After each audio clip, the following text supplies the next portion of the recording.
popcorn. We are two niggas spoiling movies. Yeah. Brandon Collins, that's me, and Justin Brown for your movie needs. Media popcorn. Woo! You haven't seen it, well, we're gonna spoil it. Spoil it in your face. That's your warning. So if you get pissed, it's all your fault. Woo-hoo. What's up, little business? Rotten Tomatoes. It's your boy Eddie Collins. Guys, and this is Justin Brown. And we are Media and Popcorn, spoiling movies. And you know that already because you heard that beautiful theme song. And if you watch it on YouTube, you saw the crazy eyes of Petra Pascal's that cross-faded into us. And so we're on for a great ride. We have a fantastic guest, which I'm going to let Justin introduce to the show. So the gentleman joining us here today, I actually met doing background work many, many years ago. What were we doing? I think Sisters with Tina Fey and Amy Poehler. Guys, he is the host of Man vs. Food, Casey Webb. Casey. Woo! Can you guys hear me all right? Yep, we got you. Amazing. How we doing, boys? Nice to see you.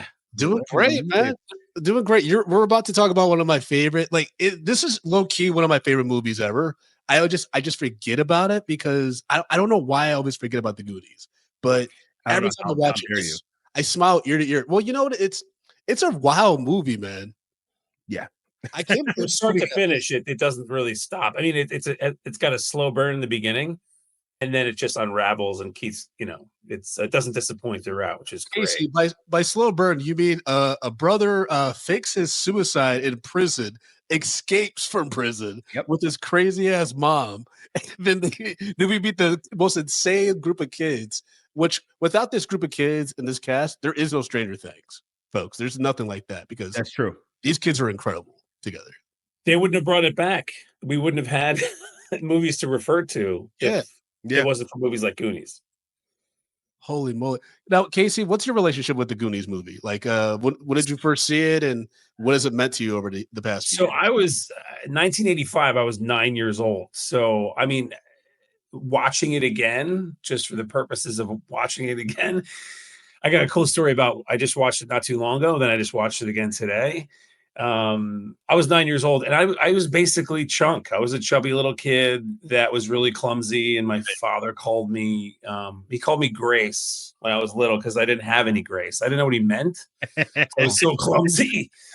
So, like watching it again, I was like, wow, we were those kids. We wanted to be those kids. And like, there's so much adventure in this, and it's like, I don't know, man. It was nice to bring it back to that time of my life because it was just like nothing else mattered other than our friends and being outside, The town I live in New Jersey, Kevin Smith bought the movie theater and he's from that area. And like, it's funny that you mentioned background, Justin. Like that's the second time I did background. The first time I did background was for Chasing Amy, which is one of Kevin Smith's films.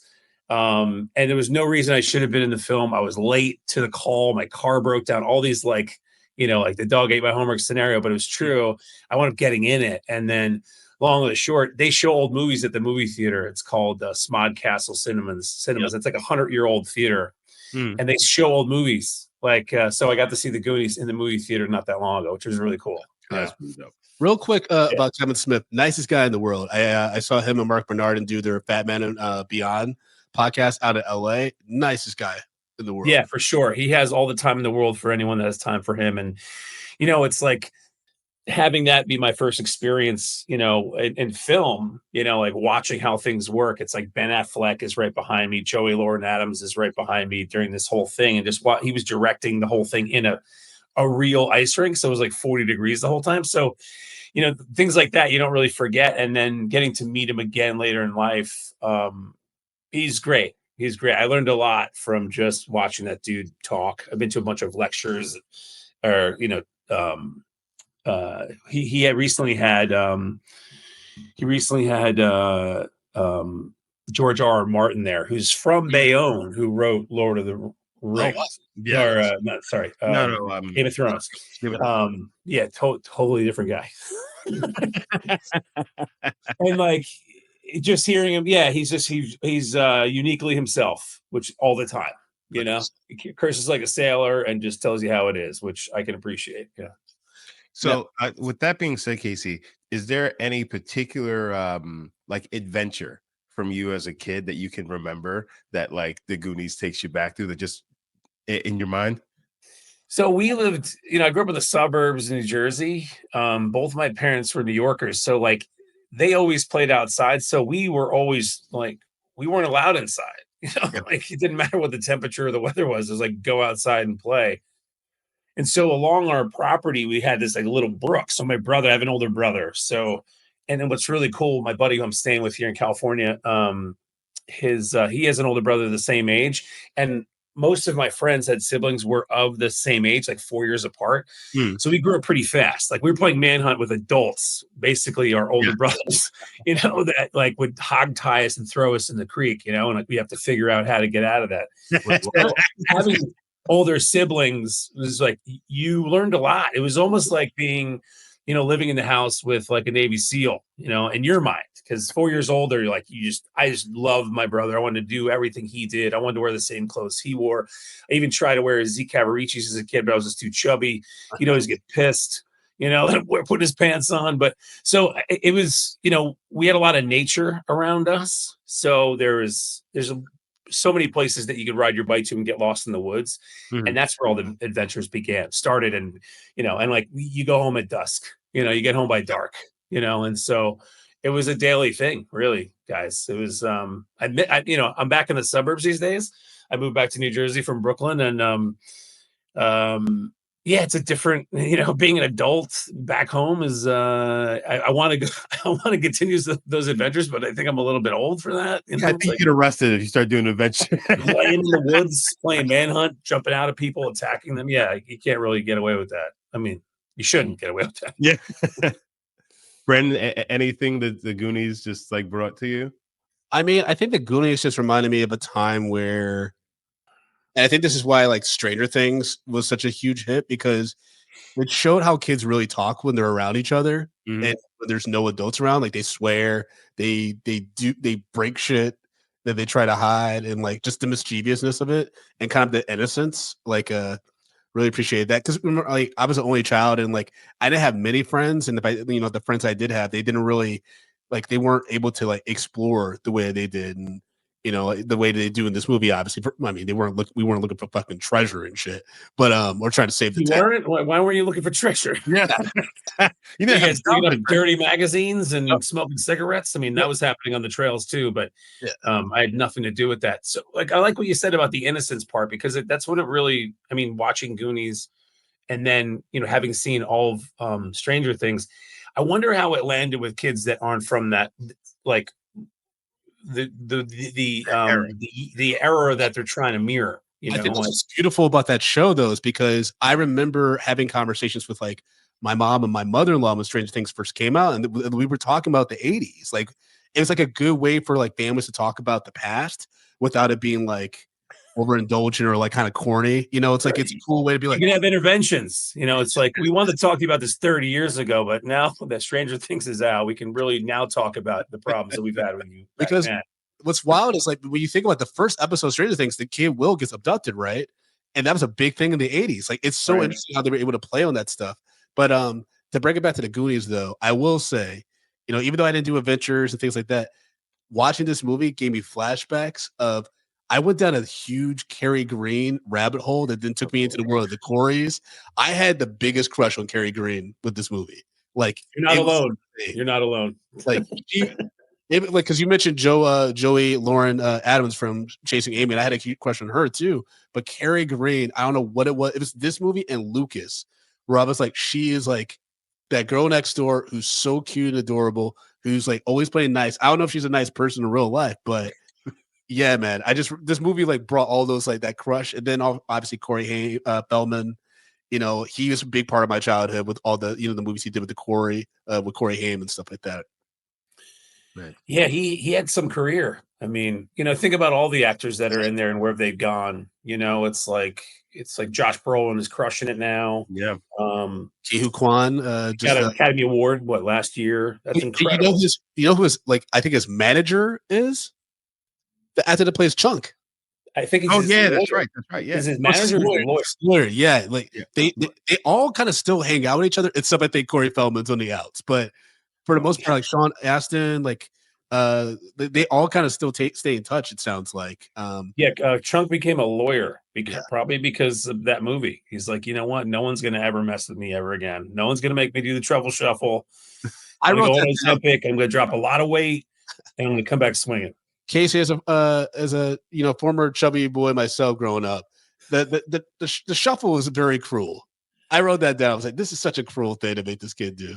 Yeah, I mean, they were fat. I mean, that was an era where you could shame everybody for anything. Yes. You know, they were fat shaming, like for him to get through the gate, you know, so which was funny at the time. But the thing is, we could all identify with some of those kids, you know, to some degree. You know, it's like there's just something about, you know, the innocence of it that you had mentioned. You know, like I identified with Shunk, and I was like, I mean, you know, you're at the movie theater with your friends, you're like, which one are you in this, you know, in this movie? And of course I was Chunk. I don't think I'm being facetious in saying that Jeff Cohen as Chunk gives one of the funniest kid performances I've ever seen. Like he is Wow. with the Fratellis and like that whole thing with Sloth. Like he didn't go on the adventure at all, but he came in and he saved the day. Like he was, I mean, when they looked to him to break stuff all the time, hilarious. You know, like I was just like, you know, give it to Chunk and he'll drop it, you know, which is just fun and lighthearted. And you got to know them really fast. As you got to know them as quickly as you got to know the Fratellis. Like you said, it wasn't a slow burn really in the beginning. It was, I mean, the adventure started, you know, later in the film, but like, breaking out of prison is quick. Yeah.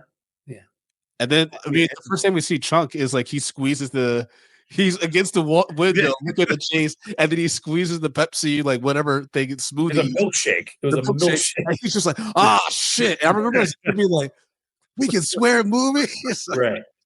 Yeah. I mean, there was a lot of cursing, and it's like, and just some of the language, like you probably couldn't, you know, some things you couldn't say today, you know.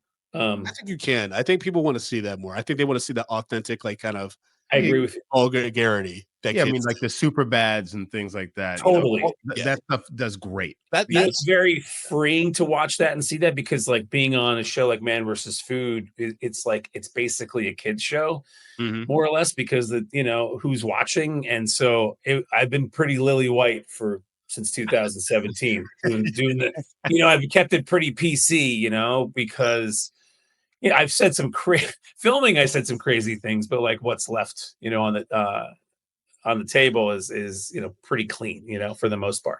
I grew up watching Warner Brothers cartoons, so it's like they were like innuendo, you know, which is fun, you know. Oh, for sure. If you watch those old Looney Tunes cartoons, they do some wild nuts. Oh, good. It's like, whoa, these were for adults. These were not for little kids, and we were little kids watching it, you know. Jason, I have to ask though, when you were filming Man vs. Food, like, and you would say, obviously, like, you know, you're just recording a lot of stuff and it's going to be edited down and stuff. But were there ever times where you said something, you just looked at the camera like, well, I know that's going to be cut. Like, that was the fun part, because I got to break that fourth wall, right? And like, I got to talk to the camera because that's the audience. And so like, I definitely, I dialed it back in the beginning because I didn't want to lose my job. Right. So, and they record everything. Everything's recorded, you know, that's just for posterity and for the edit. So, you know, I had fun with it. When I finally found my groove, I was having a lot of fun with it. Cause then I would be talking to the camera, to the sound guy. The sound guy is your best friend, you know, like, cause when you're waiting to shoot, camera guys or sound guys over here, and you're just having a conversation. No one knows who you're talking to. You know, I'm talking to the sound guy and just telling jokes and whatever. But you know, what's interesting about the show, we started off on Travel Channel. It's all under the same umbrella, Discovery, now Warner Discovery. Yeah. But when we were on Travel, it was a lot looser. And then like we got dropped, the same Andrew Zimmern and Man vs. Food. All Andrew Zimmern's programs got dropped, as well as Man vs. Food, because Travel went to sci-fi, or they went to paranormal. They did all paranormal. They stopped doing any food stuff. So we got picked up by Cookie Channel after that, and they tightened it up a little bit. You know, I was getting more notes.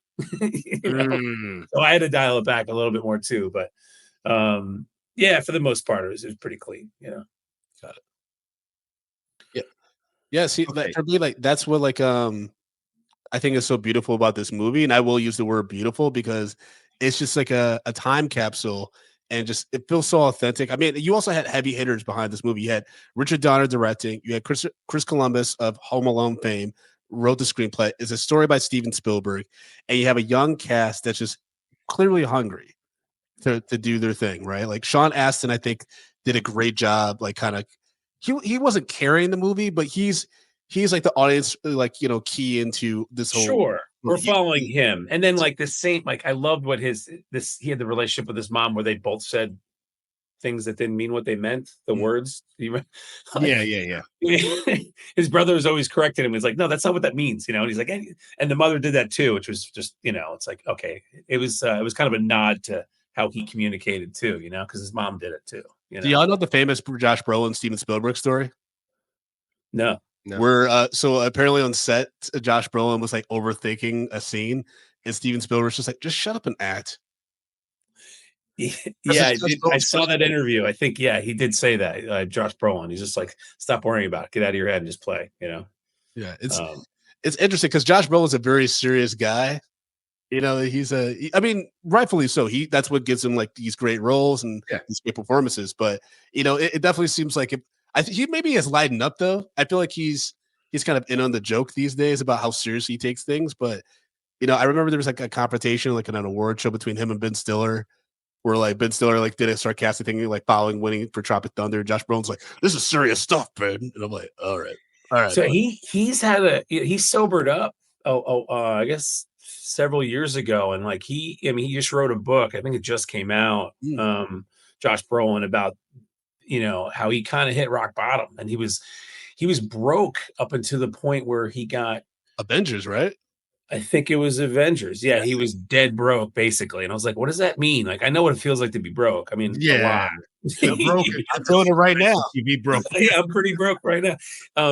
It's like, what does that mean to Josh Brolin? But he was pretty serious about it. He's like, I wasn't expecting, and he did with a few good. He did a podcast recently, right, where he talked about it. I think I watched. Yes. Yeah. What was the movie? I think it was before Avengers. It was the one with No Country for Old Men. Yes, thank you. Was that the other one? The one where it's escaping me. All good. Long or the short, he's had a major comeback, which is really great because for me doing Man versus Food, I've always felt like the underdog because I'm not a professional competitor. Yeah. I'm just a guy who got the job. So I'm an actor who's worked in restaurants his whole life. And I always consider myself like the underdog, and like I would call myself the Husky Balboa, like Rocky Balboa, because like I wouldn't win them all, And so I do like that. I do like the the comeback kid, like the fact that he's been able to come back and have a career. I mean, like any of these guys, yeah, I don't know. It's I think the movie you're talking about was True Grit. Was it True Grit? There's another one with Sean Penn, right? Milk. Everything about Milk, where he got an Oscar nom. It was with American Gangster. No. We're just calling out Josh Brolin movies. It was random Josh Brolin movies. I'm gonna put it in now. Let's see, Josh Brolin. That's right. He wasn't an American Gangster. I always forget about him in that. Yes, he wasn't the old detective, right? Yeah, rough detective. He let's see. I think that one helped him. I think in the podcast he mentioned how that helped him, like money wise, keep him afloat a little bit. He wasn't making money off of Goonies. Well, that's what's wild now. It's like it's on streaming, and the residuals on streaming are just not what they used to be. Nothing compared to what it used to be for VHS, DVDs. It's just it's not the same thing. I don't know if anyone sees any money really from the Goonies playing anymore, to be honest with you. Well, I heard Macaulay Culkin makes $1 million a year. Well, but that's because it's a Christmas film that it gets played every single year, right? On every channel, everywhere. Mm-hmm. Wow. No wonder he ain't acting. Yeah. No wonder he doesn't have to do anything. His brother went to work though. His brother's doing pretty great. Kieran's killing it. He's always been killing it though. He's been a solid actor since I first saw him in Dangerous Lives of Ultra Boys. He's been a solid actor for a long time. Oh I yeah, don't know what movie this is. Oh, yeah, No Company for Old Men. No Country. Yeah, I got you. No Country. Am I say company? In No Country for Old Men. So I did say. I think that was the film. That was the film that broke him back in. Like he wasn't expecting to get paid XYZ, and there was extra zeros on the end of it. And he started crying, like because he could actually, pay his bills and what have you. But anyway, well, speaking of being broke, that's the whole plot of this movie, which is the Boondocks story of Oregon. These people are getting put out of their houses to make way for a country club. There's a gentrification happening to white people. It's pretty wild out here, especially in Oregon. Yeah, I know, right? That they had the mom brings this Mexican lady to the house to help box up things, and you got Mouth played by Corey Feldman over here telling her about drugs and shit, and he's gonna lock her in the attic or something. Like he was a wild dude. I mean, that no wonder he had the nickname Mouth. Yeah. He was. Oh my god, when he has all the things in his mouth and she squeezes his face, and they all just spill out. And it's a switchblade, and she's like, "Do you like tongue?" What's that actress' name again? She is so scary. Wasn't she in Anne Ramsey, the train or something like that? Was that her? Anne Ramsey. She throw him out from the train. She yells at Danny DeVito. His name was Owen. She was always screaming, "Owen, Owen!" Yeah, Owen. Wild. Just wild. She had a huge career, but she was playing character. She was a character actor her whole life, and she died, I think, like 3 years later, like 88, after this came out. Yes, she died at age 59. Yeah, but and then Sloth died. The actor, he was a professional football player. Not to get dark about it, but he died at 38. He was 38 years old. Oh, the guy that played Sloth. Oh, dude, he was 6'8". Holy shit! 6'8". Yeah. On Mazukazak. Yes, I was having trouble myself saying his last name.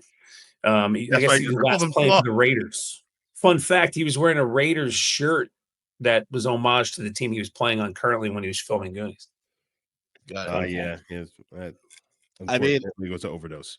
So many things came well together to make this movie. I mean, it's just everything works. It's just it also like you get to know the town, you get to know like some of the, even like Josh Brolin's character, you learn a little bit about like he's the older brother, right? But he also is kind of the loser, quote unquote, right? Because he like has a crush on Cary Green's character, but then like she's dating this terrible jock dude who what was that guy's name? Troy. He's a goddamn psychopath. Because he's a bastard.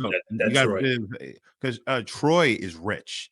That's the main thing. I was going to say he's poor. Yeah, he's poor, and everyone knows that he's about to lose his house and everything like that. He's not going to be around anymore. Troy's dad is the one who owns a country club that's basically taking his house. So this guy knows what's going on. So he's flexing his dad's muscles against his family. Troy is like the quintessential piece of shit kid. Yeah, it's a total POS rich kid. And we see that with the car. And then then unfortunately, Josh Brolin had to ride his little sister's bike. Or that was just a little girl that he just took off her bike. That's one of the funniest. That's also what I love about this movie. There's these random little things that are so weird and almost like borderline troublesome and problematic. Like, I mean, to be fair, the kid, his brother let the air out of his tires. He's like, my new tires. He just steals that little girl's bike. Wasn't that Dada's? I think it was Dada's little sister. That's Dada's little sister. Yeah. Oh, that's hilarious. I mean, at least it's something like he knows he can give the bike. I mean, the bike is fucked up. Like, he gets fucked up because it's Troy, but it's in the bushes in the Pacific Northwest. You're never getting that thing back. Him ride that little girl tricycle thing is so funny. The visual. Not only did he lose in the house, he owes a kid a bike too. Well, they got the money now. They'll be good. Also, now they do, but you don't know that when he loses the bike. I mean, he's moving anyways. Yeah, I wrote down how much I love Cyndi Lauper too. Like this song that they have in this, and like the kids running out after they tied up Josh Brolin and shit. Like it's just there's classic moments in this movie that just made me smile and like reminded me of my childhood. Watch this movie and be like, man, they made something like this. It happens. It's almost like listening to music from the 80s and watching movies from the 80s. The same. I have the same reaction physically. It's like when you're going really fast in the car and you go over a hill. It's like this weird kind of butterfly feeling because it is like a time capsule. The songs, the movies. When I first started going to like independent film and there was a movie theater in my town growing up, I was like really into music. So I would buy soundtracks because I was so into the music of movies that we grew up watching. So like during this whole indie craze that I was watching movies, I was like more informed about the movie somehow while watching the movie because I already heard the soundtrack, which is just, I don't know why I did it. It was just something I did. And then like it just changed watching movies for me because I was already immersed in the music, and then just kind of the movie takes you away, you know? Yeah, the music sets the tone for everything For that's coming. sure. Yeah. But yeah, it was fun to like. I appreciate you guys having me on. Thank you, and just good to see your face, Justin, and meet you, Brandon. And but like to go back in time and look at this, it's just really fun, and like just to take it all in, you know, like with nothing else, no distractions, no phone, you know, just watching the movie and letting it play out, and like feeling like a kid again, almost, you know. Yeah. It's like It's also bittersweet though, right?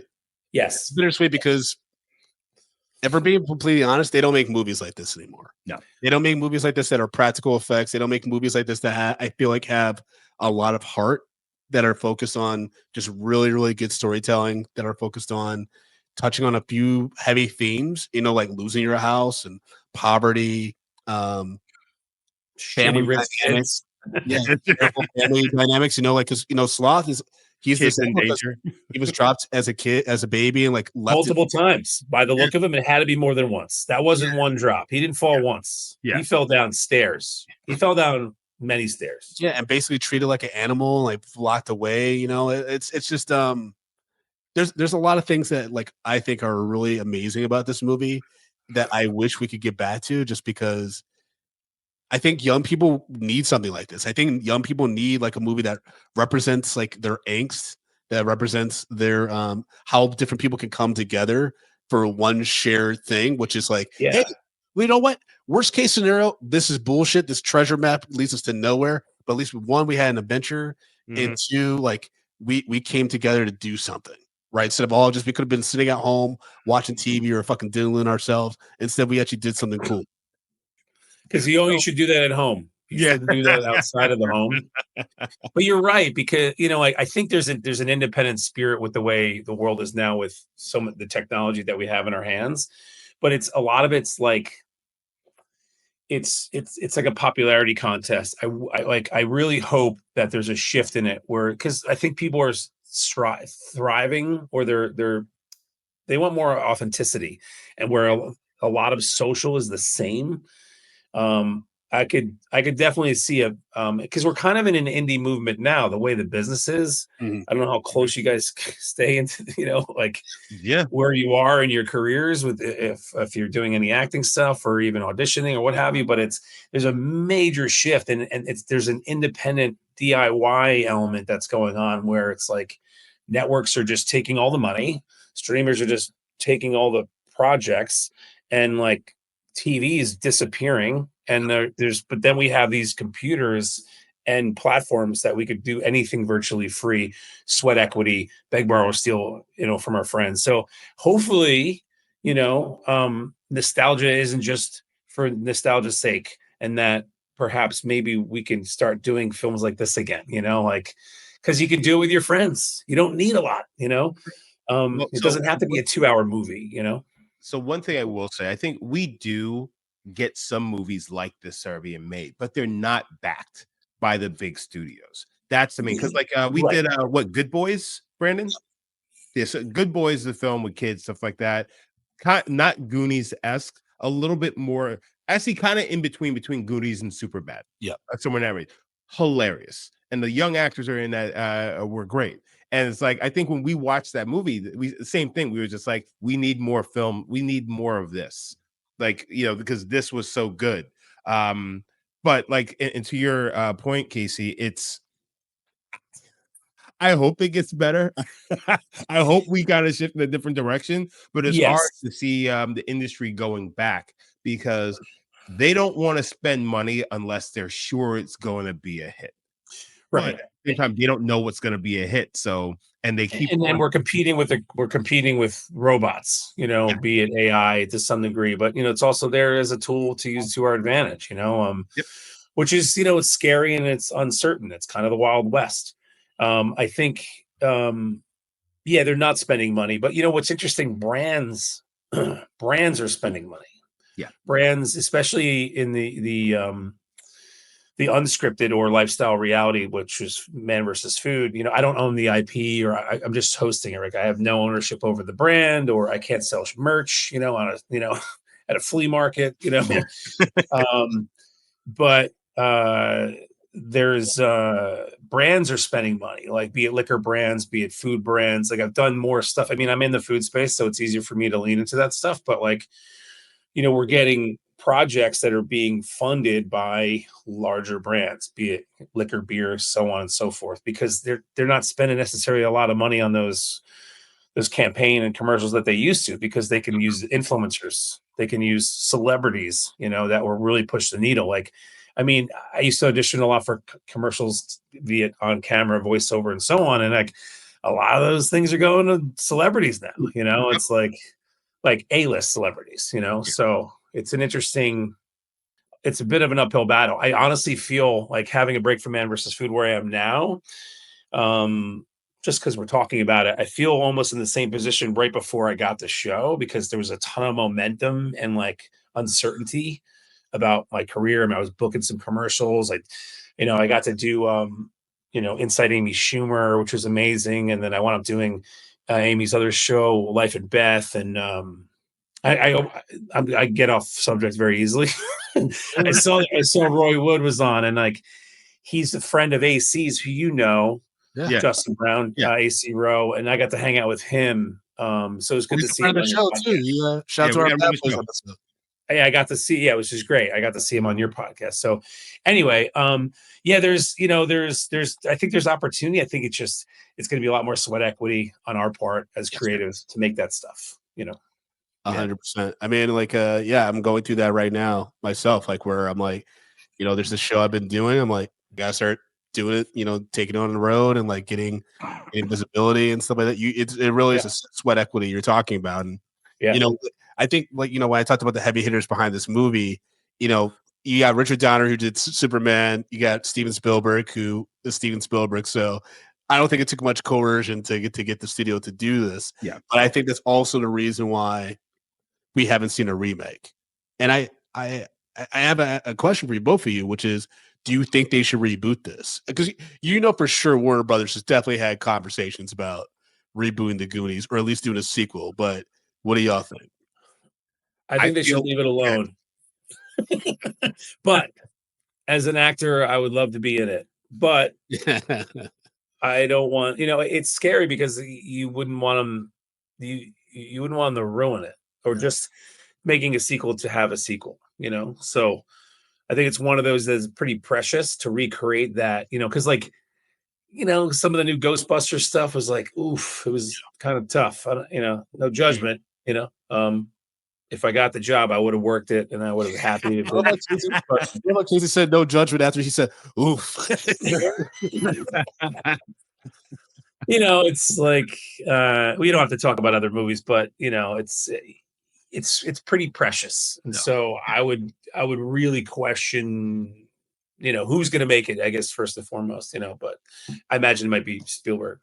So I would say on the other end of that, I think because of where we are right now, and with inflation going through the roof and all in the housing market and whatnot, we are in a space where this story is pertinent. It's very real right now for a lot of families. So I think using the groundwork of where this story begins and going into a treasure hunt, trying to save my home and things like that, that could be something that resonates with a lot of people. Do they necessarily need to use the Goonies name? Probably to get people like us to come and sit down and watch it.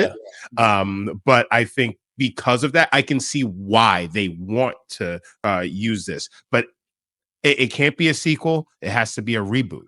If they're doing a reboot, are they going to keep to like kind of this PG-13 kind of feel, or are they going to go something a little bit more super bad and it gets a little bit more R? I would hope that they go more like the PG-13 era, because this is something, like you said earlier, this is something like, I could watch with my kids, and I'm just like, hey, this is a really fun movie that, that Dad used to watch as a kid, and I think you guys are going to like it. But If you put it at R, I can't take them. Then it's just for adults, and you killed off half of your audience right there. Yeah, I think that was a way more informed and intelligent answer than mine, and I appreciate that. And you're right, because like you do exclude people from, but it's funny, like when we were kids, we would go see our movie. We would sneak in, like there was a way around it. But like as a parent, it's like you're not gonna bring your kid. You shouldn't want to bring your kid to an R movie, So the PG-13 would be the safer bet, I think. It's funny you're mentioning sticking into movies because I've always debated if we should do American Pie on this podcast, but I don't want to do it because I don't want to revisit that movie and realize the 9 attempts at sneaking into that movie were not worth it. It took me 9 times of sneaking into American Pie to finally watch. Because this back in the day when like movie theaters actually gave a fuck, and so like people would actually go in to find teenagers who snuck into our movies and take them out. And yeah, it took me. Like a catch and release program, they like roll up. They would just be like, I mean, we used to do it, and like we used to do a lot of things when we were kids that were like, wow, why did I actually do that? But very much like the Goonies, there was that adventure spirit to, and like all your friends were doing it, so everyone was going to the movies. I mean, going to the movies was a big thing, like it was a big deal, and they were making a lot of money. Now it's like they're begging people. They want people to sneak in because they just want to, people buying popcorn, maybe, Well, the other thing is like, I feel like back in the day, we used to have these adventures because the stakes of something going wrong. Well, even though there were stakes, when we were kids, but the stakes weren't also, hey, someone's constantly filming everything that's going on. And if it goes wrong, then you're just going to get trashed online. Your social life is over. You could get arrested and things like that. It's just like there's a little bit of anonymity that actually lended to the hijinks. But like, there's none of that today. It's like, right, because as soon as you left your, the driveway, it's like all bets are off. Like the eyes of your parents were the seeing eye, the eye in the sky being the cameras, at traffic lights and on the sides of buildings and stuff. Like you were free.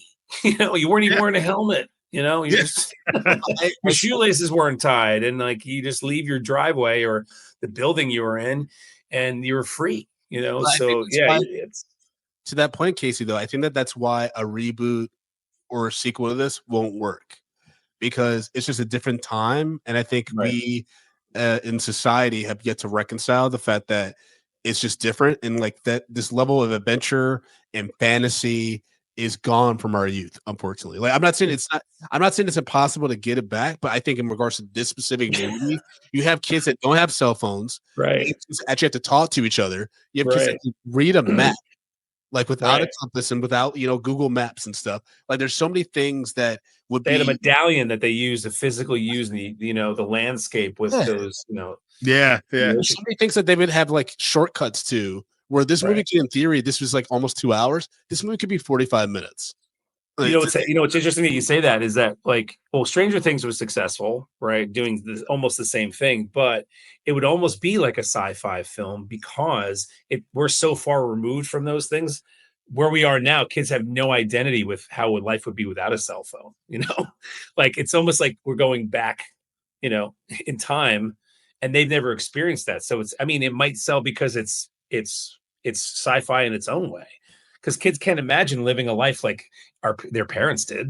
Like, are you serious? You had you didn't have an e-bike, like like you had to pedal your bike. It's like, yes, we had to pedal our bike, especially the fat kids.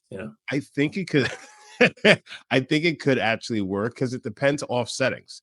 Because if this is set in, New York City, New Jersey, and things like that, absolutely not. But if you set this in the Pacific Northwest, in an area where people are more prone to like, hey, going out in nature and things like that, you can take away the cell phone aspect of it, because also there's not cameras on trees. You know what I'm saying? You'd be surprised. You get out in some of the true. I mean, but like you get out into some of the the woods and things like that, your cell surface does drop. Sure. Now, yes, there are people who are changing that with satellite and stuff like that, but still, there are ways to kind of make this. It could happen during a blackout. I mean, who knows? I think there's ways to do it. It's just it has to be done. They have to really take the time to actually write the film and really think it out, as opposed to doing cookie cutter crap that we typically are getting in the industry right now. Because we see these remakes or reboots, even sequels, and it's like they look like they're in a studio behind a green, in front of a green screen. It's like, there's no texture to it. That's one thing. But like, what do we do? Let's just expand this a little bit, or just like get creative. And like, what do you think happened to their town after they found all that money? Did it eventually turn into a golf course? Like, what if it turned into a golf course, right? And we go back to that place and it's a golf course. And then there's a sinkhole that sinks the golf course. And, and then there's a whole other adventure. And then they go down into, like the gates of hell. I don't know. It could be something really fun. There's just a thought like that the golf course was filmed on a sink, or that was built on a sinkhole. And then that starts the Indian burial ground. Right. Yeah. Now we got a horror film with Goonies. Yeah, totally. I mean, in a way, this kind of was a horror film. I don't know about y'all, but Sloth scared the fuck out of me as a kid. Especially the sounds he was making. First scene, you don't see his face. You see the behind his back, and he's just doing a ha ha ha. You're like, and his crazy ears. He had one here and one here, and it's like, what is that thing? He's like chained, and his brother's singing to him, which was brilliant. I love all the singing that's going on in there. Okay, when Chunk runs up to the car and just spills everything, it's like you're like, I know where they are. I know what they look at. And then he turns on the light and he starts singing opera, and Chuck starts screaming. I laughed so hard. My wife was like, "What are you doing? What are you watching?" Like the Goonies. It's so fucking. He's singing Italian opera and smoking a cigarette, and he's just like, he knows he's caught. He's got him. Like the kid's not running away. Chunk is not getting very far. Oh, we didn't even talk about how Ralphie from The Sopranos is in this. Totally. Joe Pantoliano. Oh, yeah. That was great. I mean, a young Joe. Well, and he had similar hair, but it was combed forward. Yeah, that was so weird. It's like he's younger, but he's not young. You know what I mean? He almost looks the same. Yeah, it's man. Yeah. Also, I wasn't the biggest fan of Sloth kissing Chunk so many times on the cheek.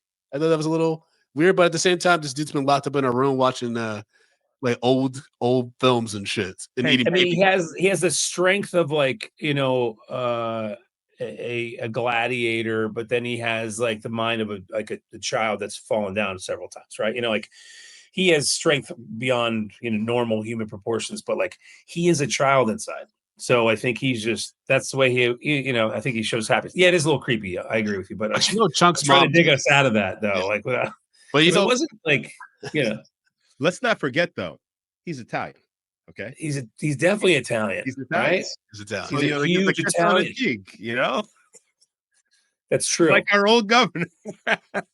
Because was he speaking broken English because he was born in Italy? Was he the oldest of all those brothers? We don't know this, right? Did he never speak English? He's the baby. Yeah, I think he's the youngest. He's the baby because they talked about. I think each brother dropped him as well. Oh, right.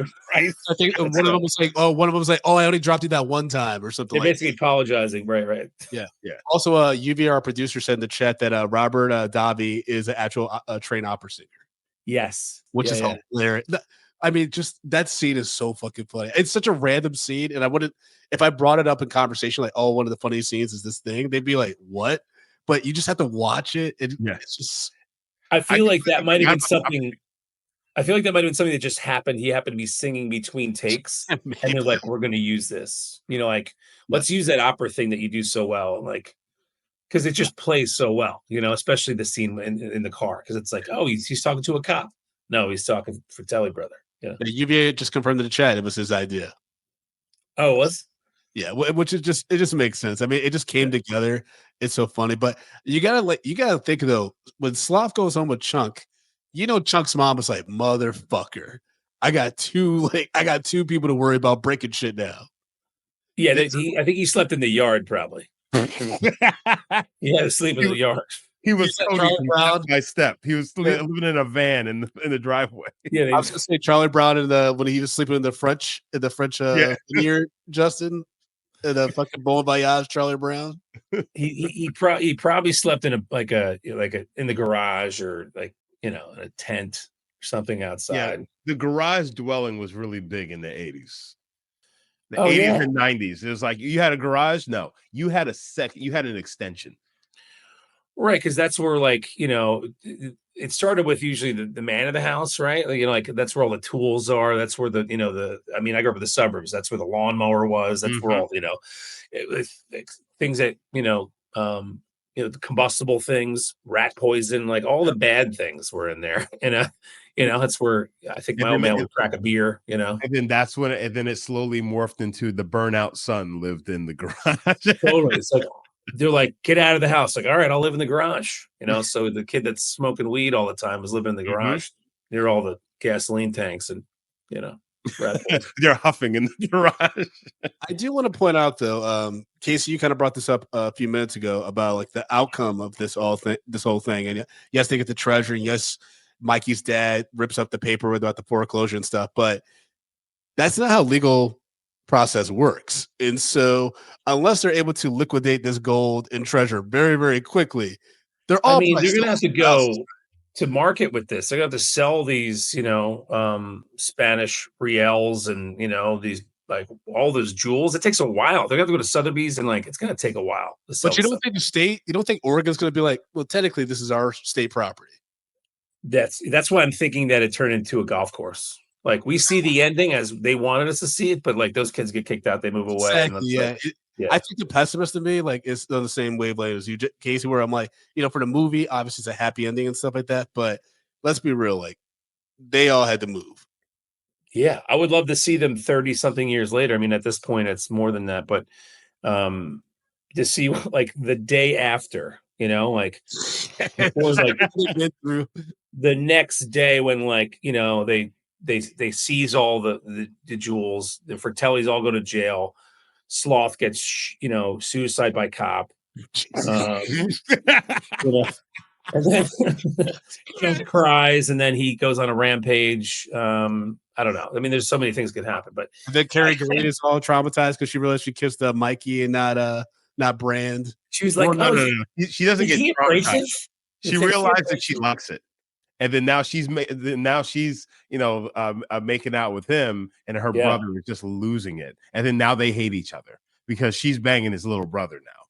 But then she ends up going to prison because he's underage. No. Yeah, but Mikey likes it though. That's all that matters. Well, she's what, 16? She's 16. He's what, 13? That's not that. You remember it. This is the Pacific Northwest. A lot of things happen in the Pacific Northwest. Yeah, Justin, come on. It's true. Ain't nobody they might have a kid pretty early in life, but nobody going to jail. Yeah, I want to see what that kid is doing now. Like, let's start from their kid, like until that story. After they get divorced, she smokes too many cigarettes. So, according to the trivia that Lluvia, our producer, found, the ending was changed drastically from the script. And the original ending, the Goonies went home, and it was while Mikey's family was packing to leave. Rosalita finds the marble bag and Jen's while doing laundry. There was a reference to the last scene being changed to occurring on the beach, so the ending was simplified, and the inferno can be seen in a magnificent, exciting shot at the end. Okay. I mean, we also got to get this out of the way. The CGI that they used was horrendous in this film. Yeah. It does not hold up. And I remember as a kid watching, like, that looks terrible. Like, it looked like someone held up a piece of paper and moved it across the camera lens on the water. Yeah. It looked horrendous. But I was just like, I mean, it's whatever. But like, I was like, wow. Because like, think about it. Our brains couldn't process what we eventually would get to, right? Because like, think about what we have now. It's like any of the AI generated stuff. It's like, oh my God, it's so fast. Like then it was like, oh, that looks pretty real, because it's like as a kid, it's just your suspension of disbelief, or like it's your imagination that allows you to believe that it's true, right? It's like, so we had to use our imaginations more as little kids because, the graph, those effects weren't that great. Star Wars did a pretty good job, but like Goonies, that's where it ended. But it was always dark in Star Wars for the most part. Yes, they were in space. I mean, I can forgive that with the Goonies because that's one of the few things that stood out. I mean, everything else, man, Man, I mean, everything on the boat was amazing, right? Like, because that was on a studio. They shot that at studio. Yeah, it was a nice little set. the one I really seen between when Mikey finds his body and stuff like that, I actually found that pretty I don't want to say sad, but it was yeah, a little bit. It I was thought you were gonna say, "Oh, I thought that was a sweet scene." I was like, "Brandon." no, it is a little bit sad actually. I'm gonna be honest about it, like because it's like this guy who had this treasure basically barricaded himself with all these booby traps, even though they called them booty traps earlier.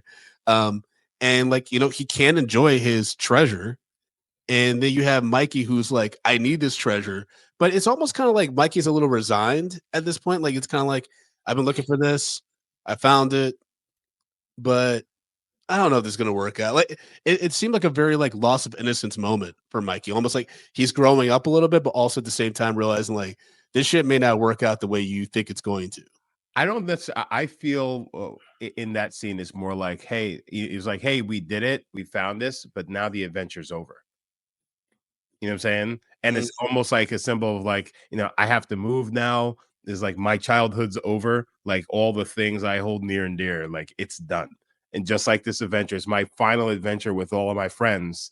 And yeah, we're here, but what next? Yeah, it's like that one summer, where you like you become an adult for whatever reason. Something happens, something shifts, be it puberty or what have you, or an experience. It's like all of a sudden you're older and you're a little bit more wise. But like he carried this movie in a lot of ways. I love all the characters. I love ensemble generally. I like being an ensemble and parts of ensemble, being a part of an ensemble. But like he was really smart, and like when he got them to stay underground when they're underneath the wishing well, like that speech, that's like a professional sport coach speech. Yeah. He's like, we don't have another opportunity. Like, now is the time. It's like take and like you said, I think why this would be a good reboot is because of the messages that were throughout it. We could hear that. We need to hear them again. We need to be reminded of them. I think for not just for us, I mean, especially for us, but for people that are, for the kids, Next generation. Next generation. Yeah. Real quick before we give our full ratings on the Goonies, which I think are going to be pretty glowing, we did get some Patriot thoughts. And remember, folks, if you sign up at Patreon at patreon.com/media popcorn, you're guaranteed to have your thoughts and reviews of the film we're talking about right on that episode. So first up is Sid Tobias, who wrote, "This and Back to the Future on VHS was played repeatedly in my room as a kid. All-time favorite." Courtney O'Connor wrote, "I saw this once as a kid and I wasn't a fan. Even back then, it bothered me how these fantastical 80s films always seem to exclude black kids. And to later hear about the detrimental effect this movie had on the career of Ke Huy Quan, all but assured I will never watch this film ever again." Oh, that's spicy. I mean, but then again, it's also in the Pacific Northwest. There's not a lot of black people there. I was going to also say, I was going to write down my notes, but didn't seem appropriate. Like that, no black kid's going to go on this treasure hunt. As soon as they hit some water and they're sitting like a skeleton piano, I'm out. Why the water, Brandon? Why the water? He's like, "My name's Paul. I'm not with y'all." Exactly. Unless Kerry Green try to have some fun, I'm out. But I mean, but Brandon, at the same time, you are talking to a kid who, like, so I grew up in the suburbs as well. I went into the sewers with my friends in Hunt of the Ninja Turtles. Like, I went on adventures. It was nuts down there. I think I went on adventures. You're right, and the same thing. And I think it's really proximity. Where'd you grow up? Yeah. My dad was a city kid, and he had city kid stories. He grew up in New York City, and in the Bronx, and he would have crazy stories. And I guess it really depends on where you're at, because like we were always, especially in the suburbs, we were dared to go through those tunnels, like, and then a dare meant a lot back then. And then I had an older brother, and so did all my friends had older siblings, and it was just like, you would be a punk if you didn't do it. that was me in some situations, because the way I was raised in the suburbs, I was like the kid from It who had the asthma and whose mom was like, be afraid of everything. Yeah, my mom was afraid of everything. She didn't want us to leave the yard, but she let us leave that. She didn't want us in the house, kind of thing. Mm-hmm. Yeah. So what's the answer to that? So it's an interesting question that the Patreon folk who spoke, you just read about, like that they would never see what. So what would be the answer to that? What is there an answer? Is there a reboot that could change that, or just see a No. perspective from I think at this point, if you're not going to watch the Goonies, you're not going to watch the Goonies, which is fine. right. It's your prerogative and everything like that. I think, That's fair, right? Yeah, but I think if you looking for a contemporary substitute, Stranger Things is probably the closest you can get to it. yeah, Or like E.T. or something like that if you want to go back to that time period. But yeah, it is what it is. I consider Goonies a classic. We'll talk about it in our rating, but yeah. Courtney is fully free to do what they want to do. It's their time, right? And then Strawfire71 wrote, one of my favorites when I was a kid. It was such a great adventure, and as a kid who was a bit of a moody myself, I could really relate. Large with extra butter. Okay. So that breaks us down to gives us a good segue to our rating system. Justin, break it down, baby. Stop calling me baby. So, guys, you know how we do this. Does he call you baby a lot? Every single episode, I have to tell him to stop calling me baby. And I don't stop. And he keeps saying to stop. I'm like, clearly not doing it. So just embrace it. And I will steadfast go forward and tell you to stop. So you know how we do this. We rate movies bags of popcorn, small, medium, large, and the XL for the exceptional. If a film doesn't deserve any hot, buttery popcorn, we throw it into the stale popcorn pile. We pile piles and piles of stale popcorn on top of it. So we sat down and watched the 1985 American comedy adventure, The Goonies, starring Sean Astin, Josh Brolin, and Corey Feldman. My friend, my man, what say you about this? Casey. Yeah, I'm like, are you talking to me or All right. Casey? I was waiting for you to call him baby, and then Baby, Are you okay? no. I blacked out for a second. Yeah, listen, So I have to decide whether it's a medium or XL. So that's where you're going, medium or XL?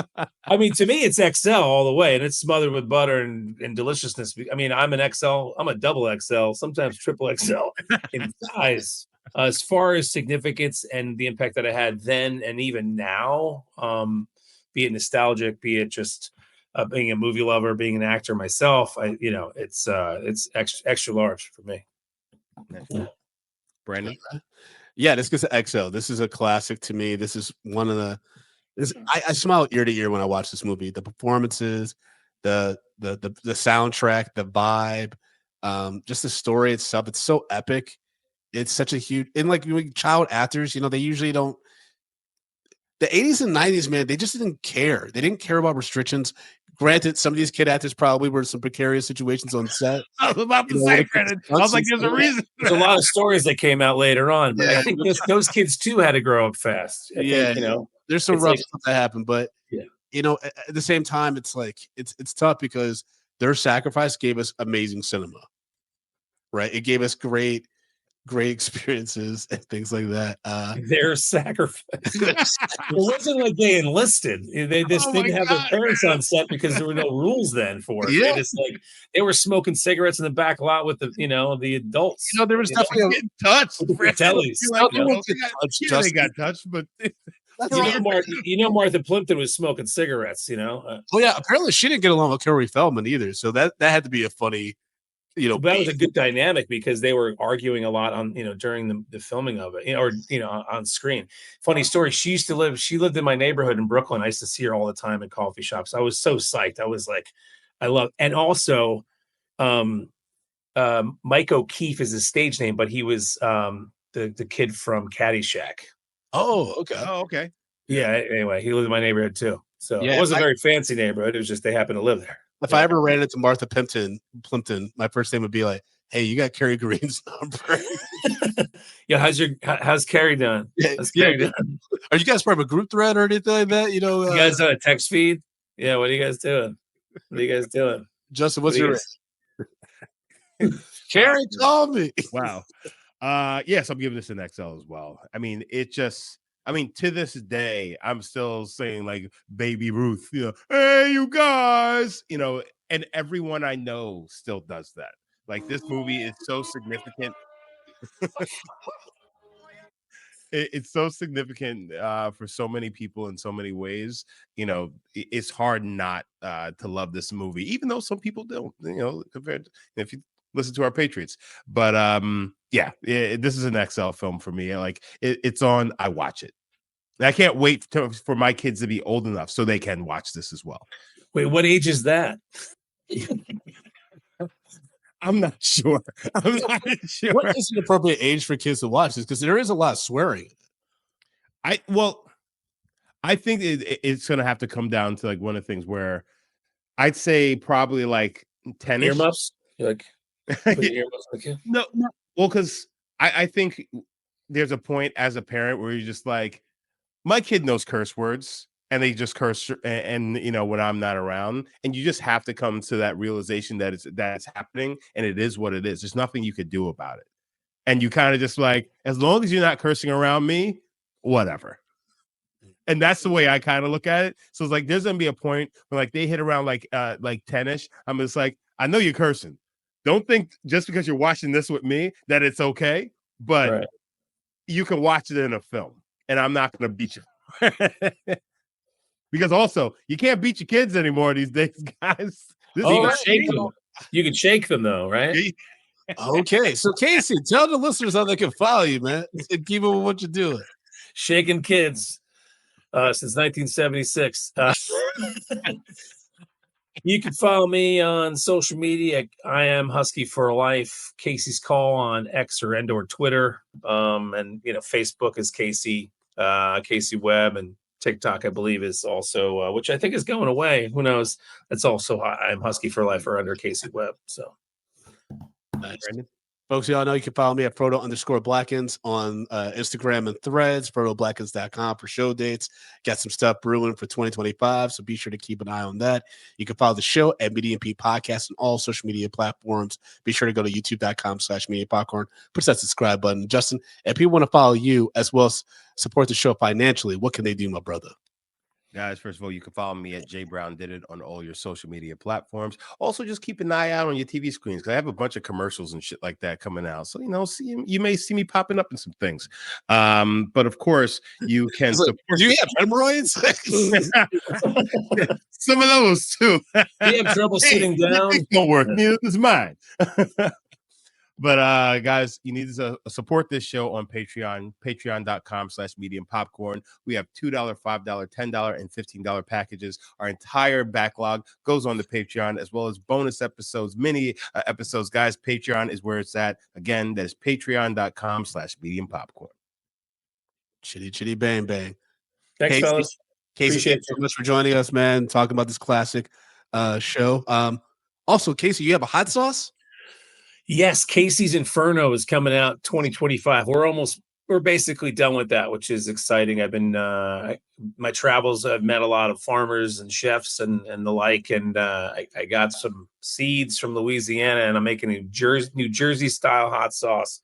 Nice, which is 100% cayenne, grown organically in the great state of New Jersey, the Garden State. So that's happening, and working on a couple unscripted programs that are we're pitching some stuff, which is exciting.